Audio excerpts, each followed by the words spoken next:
크게 영광 받으신 줄로 믿습니다. 아멘. 하나님, 우리나라를 지켜주세요. 너무 힘들어요. 소녀가 기도를 합니다. 아마 발음은 이랬을 것 같아요. 안나님, 우리나라 지켜주세요. 이랬을 것 같아요. 소녀의 기도처럼 우리나라가 힘들어요. 힘듭니다, 지금. 하나님의 지키심과 보호하심이 절대로 꼭 필요한 때이지요. 우리 조국이 어떻게 세워진 나라입니까? 수많은 사람들이 피 흘려 지켜온 조국이지요. 우리는 반드시 어려움을 극복하고 조국을 더 든든한 반석 위에 세워야 될 줄로 믿습니다. 아멘. 하나님은 어려움 극복을 이미 가르쳐 주셨어요. 하나님 말씀 성경이 그 해답이지요. 그러나 문제가 잘 해결되지 않는 것은 우리가 말씀을 따르지 않기 때문입니다. 한 사건을 두고 극명하게 두 입장으로 갈려 있습니다. 한쪽은 찬성, 한쪽은 반대. 이념의 렌즈로 성경을 보는 사람이 있어요. 진보라는 이념의 렌즈로 성경을 보고 보수라는 이념의 렌즈로 성경을 봐요. 그게 옳을까요? 아닙니다. 우리는 성경의 렌즈로 이념을 들여다보는 사람들이다.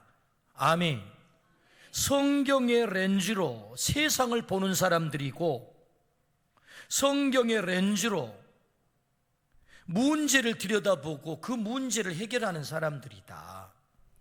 우리는 그렇다. 우리는 그렇다.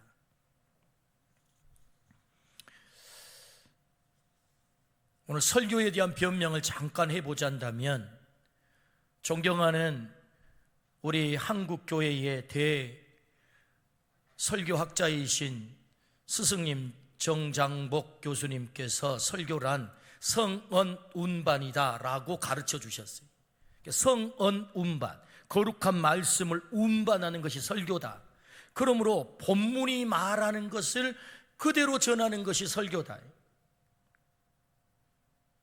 왜 오늘 설교에 대한 변명을 하느냐 하면, 오늘 본문이 대단히 정치적인 본문이에요. 때문에 목사님 왜 설교에서 하나님의 말씀에서 정치적인 이야기를 합니까? 본문이 그렇다고요. 본문이. 설교자는 그것을 운반하는 자이기 때문에 그렇게 전할 수밖에 없는 것이다. 따라서 오늘 말씀을 오해 없이 잘 들어야 오늘 말씀의 은혜가 된다. 여러분, 그렇게 듣기를 축복합니다. 오늘 본문은 우리에게 문제 해결을 가르쳐 주세요. 우리에게 주신 말씀은 성경 25번째 에레미야 애가의 말씀입니다. 순서를 따라서 창세기부터 지금 25번째 책 예레미야 애가를 우리가 보고 있는 거예요. 그런데 놀랍죠? 우리 시대에 딱 맞는 말씀, 우리 시대에 똑같은 말씀인 거예요. 이게 저는 우연이 아니라고 봅니다. 하나님의 특별한 섭리와 뜻이 있어 이 말씀을 오늘 보게 하신다.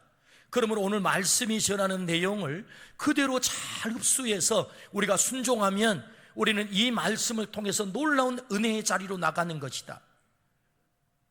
예레미야 애가는 히브리어 제목이 에카입니다. 어찌하여 라는 뜻이에요. 너무너무 슬퍼가지고. 그래서 오늘 말씀이 어떻게 시작돼요? 슬프다 이렇게 시작되잖아요. 에카인 거예요. 에카. 어찌하여 이런 일이. 그래서 예레미야 애가라고 하는 애가가 슬픔의 노래라는 뜻이잖아요. 전체가 슬픔의 노래인 거예요. 그렇다면 왜 예레미야는 이렇게 슬픔의 노래를 부르고 있을까요? 조국 이스라엘이 바벨론에게 망했다는 거예요. 그러니까 눈물을 안 흘릴 수가 없어요. 그렇게 아름다운 예루살렘 성전이 이방인들에 의해서 초토화가 된 거예요. 백성들은 포로로 다 끌려갔어요. 아마 예레미야의 피부치도 끌려갔겠죠. 70년 동안 무려 포로 생활을 해야만 해요. 그러니 여러분 어찌 울지 않을 수 있겠습니까? 1장 2절에 밤에는 슬피 우니 눈물이 뺨에 흐름이여. 2장 11절에 내 눈이 눈물에 상하며 내 창자가 끊어지며 내 간이 땅에 쏟아졌으니 이는 딸 내 백성이 패망하여 어린 자녀와 젖 먹는 아이들이 성읍 길거리에 기절함이로다. 얼마나 눈물을 많이 흘리면 이 눈이 막 물에 짓물러 가지고 이게 다 상해버렸다는 거예요.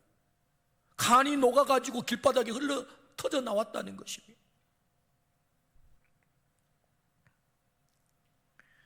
눈물은 위대합니다. 예레미야의 눈물은 시간이 걸렸지만 결국 조국을 회복시켰어요.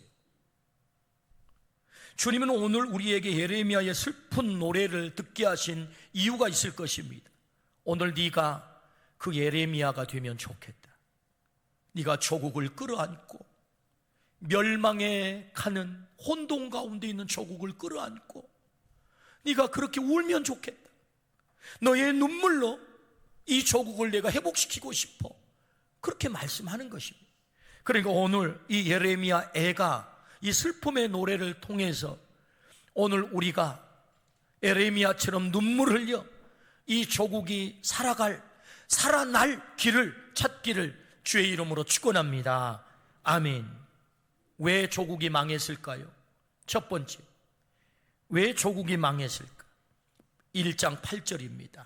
예루살렘이 크게 범죄함으로 망한 이유가 범죄함 때문이래요. 범죄함 때문이래요. 그러면 그 범죄가 뭐지요? 네 가지만 살펴보려고 합니다. 많아요. 그러나 다 살펴볼 수는 없고 네 가지. 우리나라에도 그대로 해당되는 내용들이에요. 첫 번째, 하나님을 버리고 웅덩이를 팠어요.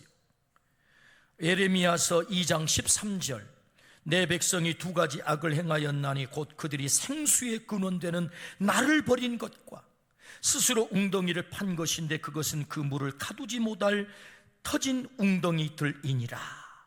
하나님은 생명의 원천인 줄로 믿습니다. 생수의 근원인 줄로 믿습니다. 그런데 이스라엘 백성이 어떻게 했다고요? 생명의 원천 하나님을 버렸대요. 하나님을 떠났대요. 그리고는 내 힘으로 살 거예요. 웅덩이를 스스로 팠대요. 그 물을 내가 먹고 살 거예요. 근데 그 웅덩이는 터진 웅덩이래요. 물이 고이지 않아요. 스스로 우상을 만들었대요. 자기가 우상이 되기도 하고, 아 이게 신이야, 자기 손으로 깎아서 만들어 놓고 이게 신이야, 그랬다는 것입니다. 우상은 허상입니다. 하나님 아닌 것에 목을 맨 이스라엘은 영적 음행을 저질렀다라고 말씀하세요. 바알을 섬기고 아세라를 섬겼습니다. 하나님은 그것을 가증스럽게 여긴 거예요. 이미 샘플을 출애굽 과정에서 그들에게 경험을 시켰어요. 민수기 25장에 바알 부올 사건이 있는데 이 바알 부올 사건으로 하나님이 대단히 진노하셔서 연병을 보내서 2만 4천 명을 죽게 만들어요. 바알 부올 사건이 뭐죠? 출애굽 시에 모압이라는 동네를 통과하게 됐어요. 그때 이스라엘의 남정네들이 모압 여인과 음행을 저지르기 시작합니다. 그리고 그들의 신에게 전부 절을 하는 거예요. 하나님은 이것을 너무너무 괘씸하게 여겨서 진노하셔서 모세에게 명령하죠. 바알 부올에 가담한 자를 죽여라. 그래야 나의 진노가 떠날 것이다 라고 말씀하세요. 그래서 이 명을 들은 아론의 손자였던 비느하스가 막사에서 미디안 여인 고스비하고 시므리가 막사 안에서 그 못된 짓을 하고 있는데 창을 들고 들어가 가지고 배를 뚫어서 죽여요. 그때 진노가 그쳤다라고 말씀하세요. 하나님이 얼마나 그 문제를 엄격하게 다루고 있는지를 보여주는 말씀이라고. 이 사건으로 몇 명이 죽어요? 2만 4천 명이 연병으로 죽임을 당했다고.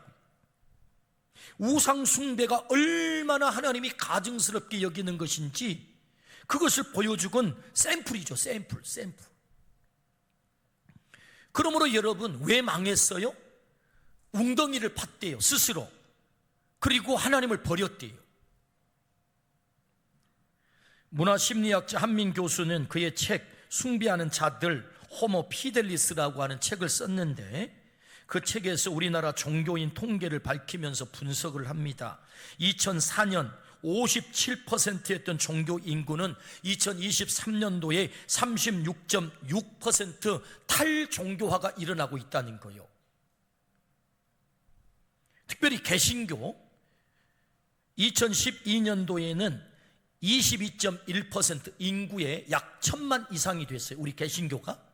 그런데 2023년 11년 만에 어떻게 됐느냐? 15%로 줄은 거예요.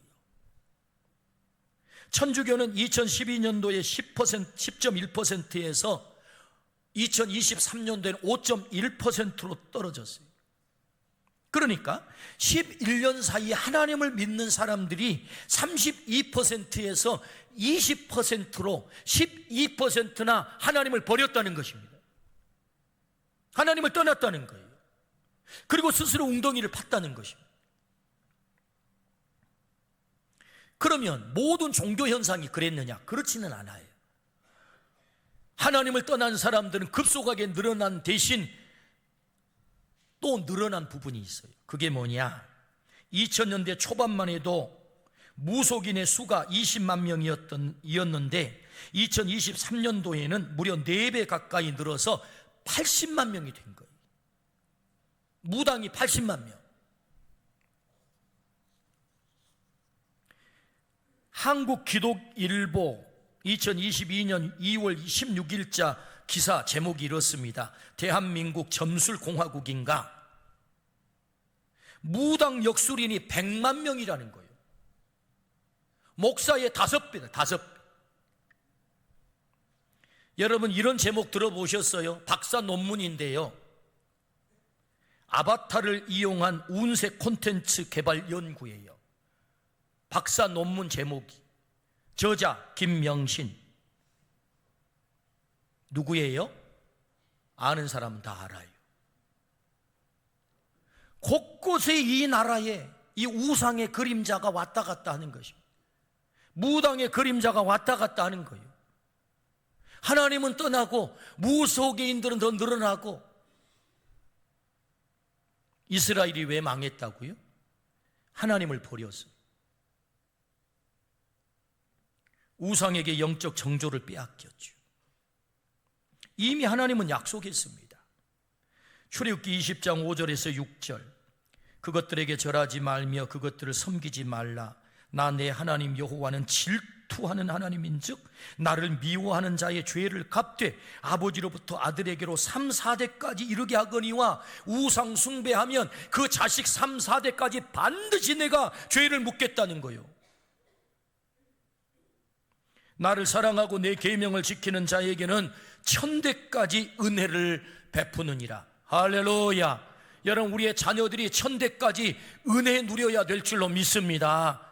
하나님의 심판 3, 4대까지 가는 게 아니고 1000대 이르러 여러분 이 조국 땅이 복을 받아야 되지 않겠습니까? 우리 자녀들이 그런 복을 받아야 되지 않겠습니까? 계명 가운데 제일 중요한 계명이 있다면 제1계명이죠. 1계명. 1계명이 뭡니까? 나 외에 다른 신을 섬기지 마라. 사실은 10계명을 우리에게 주셨지만 사실 1계명만 제대로 지키면 나머지 계명은 필요가 없어요. 사실은 여호와를 경외하는데 어떻게 우상을 만들겠냐고요? 어떻게 안식일을 함부로 하겠냐고요? 어떻게 여호와 이름을 함부로 망령되 일컫겠느냐고. 여호와를 제대로 경외하는데 어떻게 살인을 저지르며 부모를 공경하지 않으며 어떻게 거짓말을 하며 어떻게 이웃의 것을 탐내며 어떻게 도둑질을 하겠냐고. 그러니까 사실은 계명 제1계명이 가장 중요하거든요. 나 외에 다른 신을 섬기지 마라. 그런데 나 외에 다른 신을 섬기는 사람이 늘어나고 있다고요. 하나님을 떠나고 하나님을 버리고 스스로 자신이 우상이 되거나 또는 자신 우상을 만들어 놓고 웅덩이를 파고 여기서 나오는 물 먹으면 나 살아. 잘 기억하세요. 여러분 무당에게 찾아가면요 우리 과거 다 마칩니다. 용해요. 근데 여러분 그것이 뭔 줄 아십니까? 우리를 소울타이하는 과정이에요. 소울타이가 뭐죠? 우리의 영혼을 묶는 거예요. 그래서 묶이면 끌려다녀요. 그리고 그 다음에 마지막 목적지가 뭐죠? 영혼의 파괴인 거예요. 소울타이를 한 다음 끌고 다니는 거예요. 왜 망했어요? 하나님을 버렸대요. 스스로 웅덩이를 팠대요. 우상을 섬겼대요. 점쟁이를 찾아갔대요. 그래서 망했대요. 여러분 우리나라의 이 어두움이, 이 혼란이 그냥 찾아왔을까요? 다 이유가 있을 것입니다. 영적으로 우리가 제대로 분별해야 되는 것입니다. 그러므로 첫째 망한 이유, 하나님을 버렸다. 우리가 살 길이 그러면 무엇이겠습니까? 우리가 하나님께 돌아가야 될 줄로 믿습니다. 우리가 판 웅덩이를 메우고 하나님으로부터 내가 샘물을 마셔야 되겠다. 생명의 물을 마셔야 되겠다. 하나님께 돌아가야 산다. 할렐루야. 두 번째, 거짓 선지자 제사장이 판을 쳐요. 예레미야 5장 30절에서 31절입니다. 이 땅에 무섭고 놀라운 일이 있도다. 선지자들은 거짓을 애언하며 제사장들은 자기 권력으로 다스리며 내 백성은 그것을 좋게 여기니 마지막에는 너희가 어찌하려느냐. 삼박자가 맞아 떨어지고 있어요. 그게 뭐죠? 거짓 선지자들이 거짓 애언을 해요. 제사장은 자신의 권력에 취해가지고 권력으로 백성을 다스려요. 그런데 희한하죠? 거짓 애언을 백성들이 좋아한다는 거예요. 내 백성은 그것을 좋게 여기니. 2021년 106회 총회에서, 우리 교단 총회에서 여러 노회가 너무너무 무리를 일으키는 한 사람이 있어가지고 저 사람을 이단성을 가려주세요라고 헌의를 했어요. 여러 노예가. 그래서 1년 동안 연구를 했는데 이 사람이 말한 그 말을 한번 들어보세요. 하나님 까불면 나한테 죽어. 그렇게 말한 분이 계세요. 누구예요? 정광훈 씨예요. 그냥 씨예요. 근데 제가 일부 시간에 이분이 말한 이 말보다 더 험하고 민망한 이야기를 했더니 어떤 분이 저에게 와가지고 목사님 2부 3부 때는 얘기하지 마라. 근데 그 얘기는 너무 우리 강단을 더럽게 만드는 것이기 때문에 너무 부끄럽게 만드는 것이에요. 그 말은 제발 하지 마라고 해가지고 이 말은 제가 여기 원고에는 써져 있는데 소개를 안 하려고 그래요. 이단성을 가려달라고 이 총회에 올라왔는데 이 107회 총회에서 그럼 어떻게 결론을 냈느냐. 정광훈 씨 집회에 참석하지 말라가 우리 교단의 결론이에요. 안타까운 것은 그의 태극기 집회에 많은 사람들이 모여든다는 것이고 그의 말에 많은 사람들이 열광을 한다는 것이고 그의 말에 가스라이팅이 된 젊은이들이 법원을 깨뜨린다는 것이고 그래서 그 거짓 선지자들의 거짓 애언을 열광한다는 것입니다. 예레미야 선지자가 왜 구덩이에 던져졌습니까? 왜 감옥에 갇혔습니까? 거짓 선지자와 권력자들에 의해서 감옥에 갇힌 거예요. 하나님의 참 예언의 말씀을 하니까 듣기가 싫은 거예요. 왜 이스라엘이 망했습니까? 거짓 선지자들이 판을 쳐요. 오늘 우리가 영적 분별력을 가져야 될 줄로 믿습니다. 저는 뉴스에서 정광훈 씨가 나올 때마다 피눈물을 흘립니다. 저 뉴스를 통해서 얼마나 많은 젊은이들이 또 예수님을 떠나고 교회를 떠날까? 또 목사의 권위는 또 얼마나 추락을 할까? 또 얼마나 많은 사람들은 그 목사를 욕하고 비아냥거릴까? 하나님이 세우신 주의 종은 하나님의 말씀의 영적 통로입니다. 우리가 은혜 받는 영적 통로. 그런데 여러분, 이 목사의 영적 권위가 무너지게 되면 어디서 은혜를 우리가 받겠습니까? 그래서 뉴스를 나올 때마다 정말 피눈물이 나요. 얼마나 또 한국 교회는 세상 사람들로부터 모독을 당할까, 모욕을 당할까. 얼마나 많은 사람들이 또 교회를 떠나갈까. 얼마나 많은 가난한 젊은이들이 생겨날까. 그래서 가슴이 아픈 것입니다. 거짓 선지자에게 속지 말라라고 주님은 말씀하세요. 교회는 극우도 극좌도 아닙니다, 여러분. 교회는 오직 예수 그리스도의 진리에 서 있는 사람들이다. 예수 그리스도의 렌즈로 세상을 들여다보고 예수 그리스도의 렌즈로 세상을 판단하고 예수 그리스도로 세상의 문제를 해결하는 사람들, 그가 우리들인 줄로 믿습니다. 그래서 우리는 세상을 예수 그리스도의 렌즈로 검증할 수 있는 자들이 우리인 것입니다. 그러므로 거짓 선지자들, 우리가 속지 말아야 된다. 왜 이스라엘이 망했다고요? 거짓 선지자들이 판을 쳤다고요. 그래서 망했다고요. 세 번째, 어떻게 왜 망했냐? 순종하지 않았대요. 예레미야서 7장 24절인데 그들이 순종하지 아니하며 귀를 기울이지도 아니하고 자신들의 악한 마음의 꾀와 완악한 대로 행하여 그 등을 내게로 돌리고 그 얼굴을 향하지 아니하였으며. 이스라엘 백성들이 순종하지 않았대요. 하나님은 순종을 너무나도 중요하게 여기거든요. 그래서 순종하는 아브라함을 통해서 하나님의 백성을 삼으시고 그 아브라함이 이스라엘의 조상이 된 거죠. 야, 네 본토 친척 아비 집 떠날래? 네. 하나님 마음에 든 거예요. 너 순종하는구나. 야, 너 100세의 아들 얻었는데 그 아들 내게 바칠래? 네. 너 내 백성들의 조상 될 자격이 있어. 그래서 순종하는 아브라함을 통해서 이스라엘의 조상을 삼은 거죠. 그래서 그 아브라함에게 내가 너를 복이 되게 할 거야. 내가 복으로 만들어 놓을 거야. 할렐루야. 이 순종을 이렇게 중요하게 여겼단 말입니다. 하나님은 불순종하는 사울을 버렸죠. 그러나 순종하는 다윗을 택하여 왕을 삼았습니다. 그 왜 사울을 버리죠? 여러분 생각해 봐요. 하나님의 나라 백성 공동체의 제일 최고의 리더를, 첫 번째 리더, 그도 초대 왕을 세울 때 하나님이 얼마나 신중하게 인사를 했겠냐고요. 아무나 거기다 왕 세웠겠어요?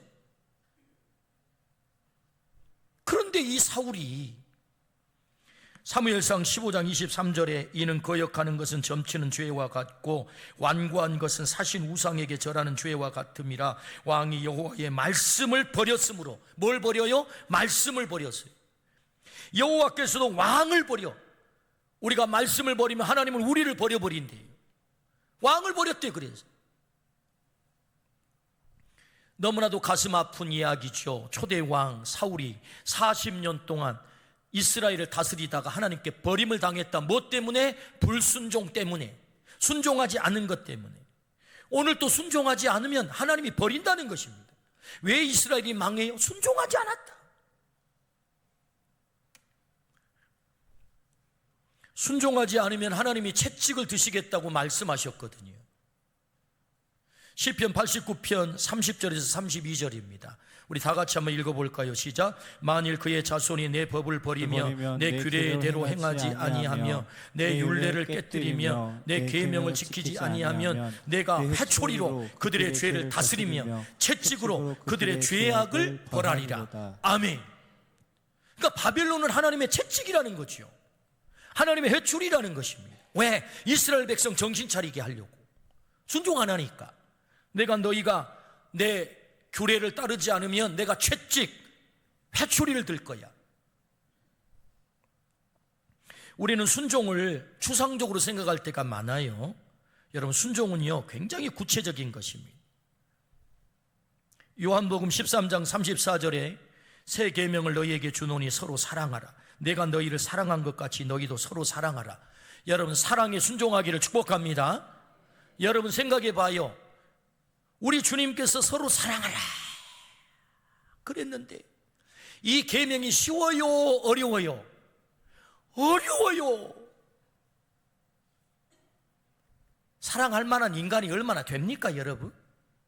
아니, 우리 살아가는 세상에 우리끼리 얘기해 보면, 아이고 그 인간 진짜 사랑스러워, 사랑할 만해, 이뻐. 그래서 사랑하는 그런 인간이 몇 명이나 되냐고요. 솔직히 미워 죽겠는 인간만 더 많지. 그래서 여러분, 시인 나태주님은요, 사랑의 답함이라는 시를 썼는데 제가 한번 소개를 해볼게요. 사랑의 답함, 나태주. 예쁘지 않은 것을 예쁘게 보아주는 것이 사랑이다. 야, 기가 막히잖아요. 좋지 않은 것을 좋게 생각해 주는 것이 사랑이다. 싫은 것도 잘 참아주면서 처음만 그런 것이 아니라 나중까지, 아주 나중까지 그렇게 하는 것이 사랑이다. 우리 아멘 해야 될 것 같아요. 아멘. 시지만 아멘 해야 될 것 같아요. 우리 나태주님이 여러분 믿음이 좋은 사람입니다.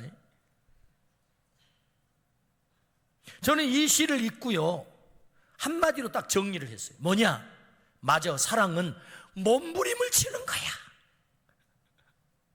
이쁘지 않는 사람을 이쁘게 보려고 몸부림을 치는 것이 사랑이고, 좋지 않은 것을 좋게 보려고 몸부림을 치는 것이 사랑이고. 아멘을 안 하시네요. 싫은 것도 참아주려고 몸부림을 치는 것이 사랑이다. 할렐루야. 여러분, 주님이 우리에게 말씀하셨다니까요. 순종하라고. 뭘? 서로 사랑하래요. 근데 사랑할 만한 인간이 얼마나 되느냐고. 안 이쁜 인간들이 천지지. 그런데 그 안 이쁜 사람을 이쁘게 보려고 몸부림을 치는 거지. 싫어 죽겠는데 좋게 보려고 몸부림을 치는 거. 할렐루야. 그게 순종인 거예요. 여러분, 이번 설 명절에 우리 가족들이 모이면 이 사랑을 하기를 주의 이름으로 축원합니다. 그게 몸부림을 치는 거죠. 우리 하나님께서 말씀하실 때, 야, 내가 말한 내 명을 너 완벽하게 수행을 잘했구나, 순종 잘했구나, 그래서 칭찬하는 게 아니고 내 말을 지켜보려고 네가 몸부림을 쳤구나, 그것을 칭찬하는 것입니다. 그게 순종이니까. 그게 순종은 우리가 서약하는 것을 순종하는 거예요. 여러분, 우리가 세례를 받을 때요, 하나님 앞에서 다 서약을 했습니다. 서약. 여러분, 기억이 안 날지 모르겠지만 우리가 뭘 서약한 줄 아십니까? 제가 예배에 충성하겠습니다. 하나님의 나라를 이루어가겠습니다. 예수님의 복음을 전하는데 제가 온전히 쓰임을 받겠습니다 라고 서약을 한 거예요. 우리가 그걸 순종하는 거예요. 예배 자리에 나는 얼마나 있는가, 그거 순종하는 거예요. 나는 하나님의 나라를 이루기 위해서 얼마나 몸부림을 치고 있는가, 그거 순종하는 거예요. 저 죽어가는 저 지옥을 향해 가고 있는 영혼을 향해서 나는 얼마나 긍휼한 마음을 가지고 복음을 전하고 있는가, 그거 순종하는 거예요. 할렐루야. 아멘. 예레미야 7장 23절에 오직 내가 이것을 그들에게 명령하여 이르기를 너희는 내 목소리를 들으라. 그리하면 나는 너희 하나님이 되겠고 너희는 내 백성이 되리라.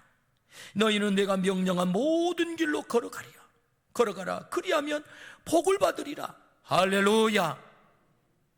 순종하면 복을 받으리라.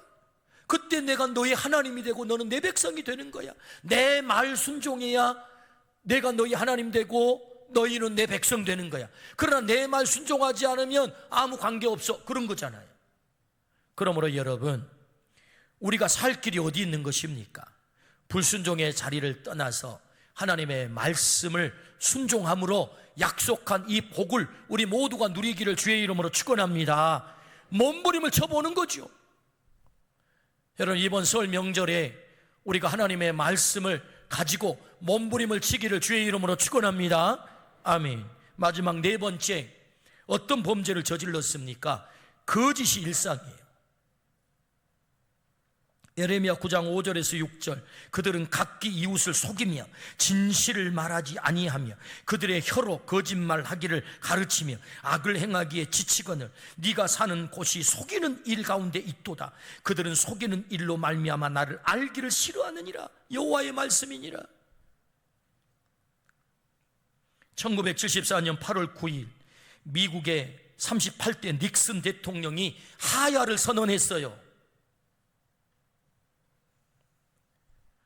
여러분, 미국은 우리나라와 달리 선거인단을 직접 선거를 하고 선거인단이 대통령을 뽑잖아요. 닉슨 대통령이 뽑힐 때 선거인단이 538명이었어요 538명, 미국 전체. 거기에서 520명이 닉슨을 뽑아가지고 대통령이 된 거예요. 그러니까 90% 이상 어떻게 됐다고요? 닉슨을 뽑았다고. 그러니까 절대적 지지를 받아가지고 대통령이 됐다고. 이렇게 인기 있었던 닉슨 대통령이 된 지 2년 만에 하야를 했어요. 하야를. 왜? 딱 한마디 때문에. 그 말이 뭐예요? I am not a crook. 발음이 괜찮았는지 모르겠는데, 나는 사기꾼이 아닙니다, 이 말이에요. 나는 거짓말쟁이가 아닙니다, 이 한마디 때문에 그런 대통령직을 내려놨다고요. 어떤 일이 있었나요? 닉슨은 공화당이에요. 그의 수하들이 5명을 고용해가지고 민주당 당사에 배관공으로 위장을 해가지고 침투를 해가지고 그래서 도청장치를 했어요. 그리고 그 도청된 내용을 닉슨이 사무실에서 다 녹음을 한 거예요. 그걸 알게 된 거예요. 그래서 신문에서 떠들어대기 시작하는. 그때 닉슨이 말한 거예요. I am not a crook. 나는 사기꾼이 아닙니다. 이 말 때문에, 그 행위가 아니라 거짓말했다는 것 때문에 하야를 했다고요.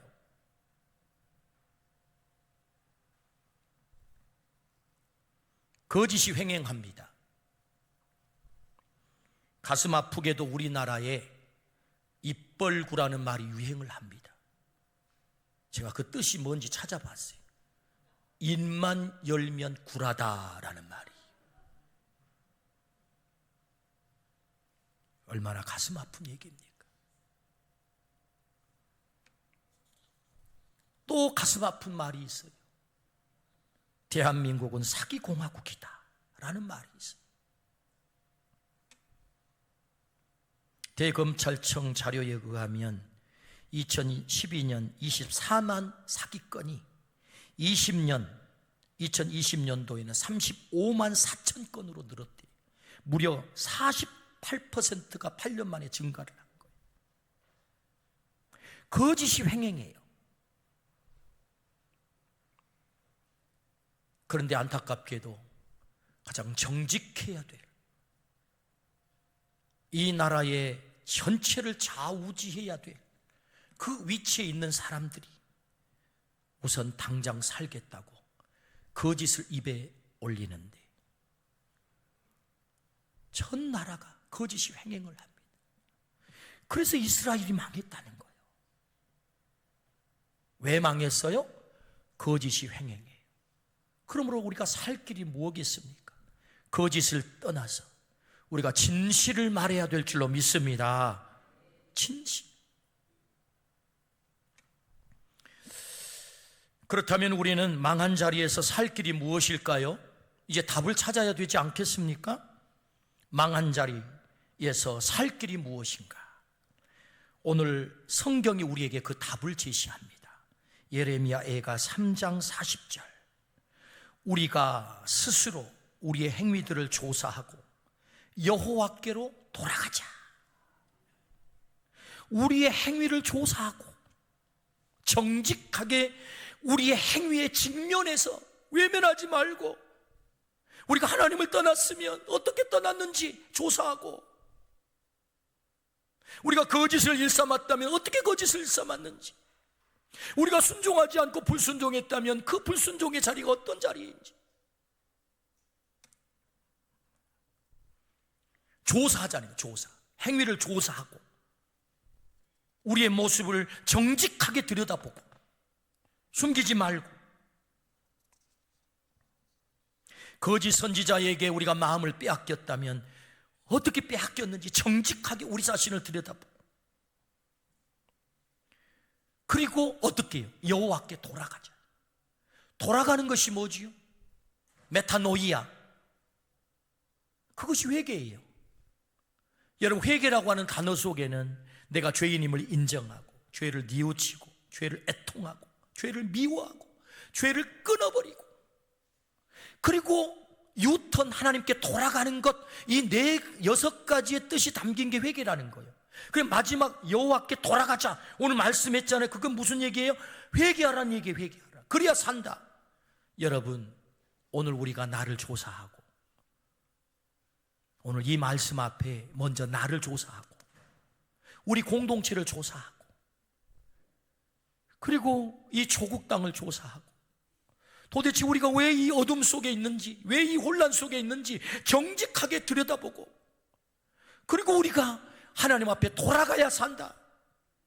예레미야 선지자가 조국의 멸망 앞에 눈물을 흘리면서 끌어안고, 그는 포기할 수 없어서 그의 눈가가 짓무를 만큼 눈물을 흘리면서, 그의 간이 녹아 쏟아질 만큼 그는 눈물을 흘리고 있는 것입니다. 왜? 조국을 사랑하니까.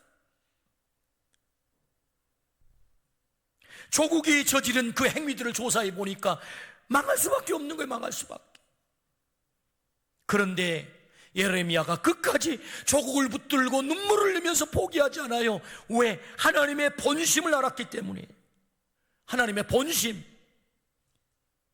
여러분, 예레미야가 전체가 52장으로 되어 있습니다. 52장 전체를 요약하면 예레미야서 한마디예요. 망한다예요. 망한다. 망한다가 예레미야 선지자의 외친 전체 내용이에요. 그런데 여러분, 성경의 글자 예레미야의 외침은 우리의 소리, 귀에 들리는 소리는 망한다지만, 이 망한다 속에 들어있는 하나님의 안타까운 음성이 뭔 줄 아세요? 제발 돌아와예요.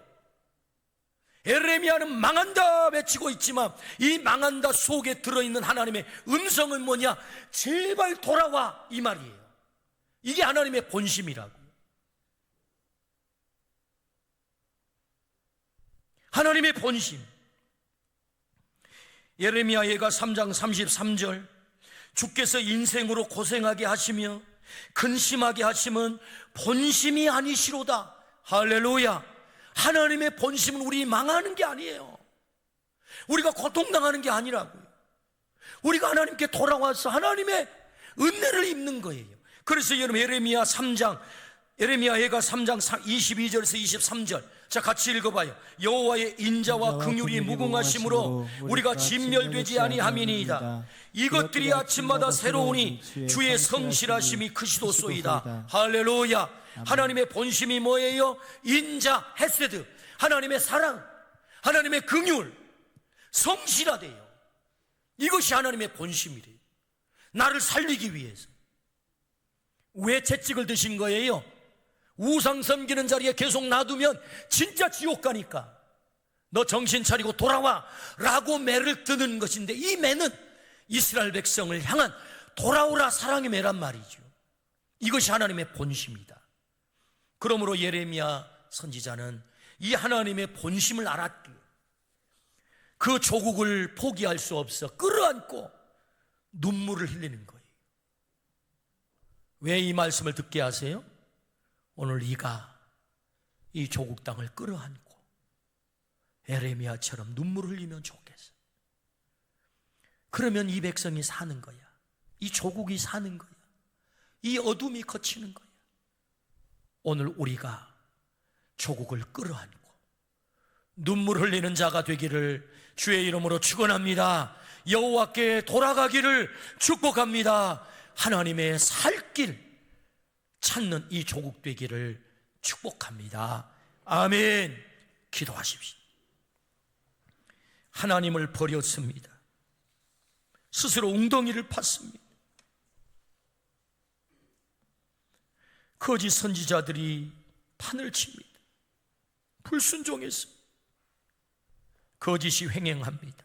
하나님, 멸망당한 조국 땅을 끌어안는 예레미야의 이 눈물을 우리에게 보게 하셨사오니 주여, 우리가 예레미야가 되게 하여 주옵소서. 조국을 끌어안고 기도하게 하여 주옵소서. 조국을 위하여 눈물을 흘리게 하여 주옵소서. 이 조국의 살 길을 찾게 하여 주옵소서. 주여, 그리하여 이 조국 땅이 다시 살아나 하나님을 찾게 하시고 하나님께 돌아가 하나님의 본심, 그 사랑을 우리 모두가 누리게 하여 주옵소서. 감사를 드리올 때 예수 그리스도 이름으로 기도드리옵나이다. 아멘. 우리 1절과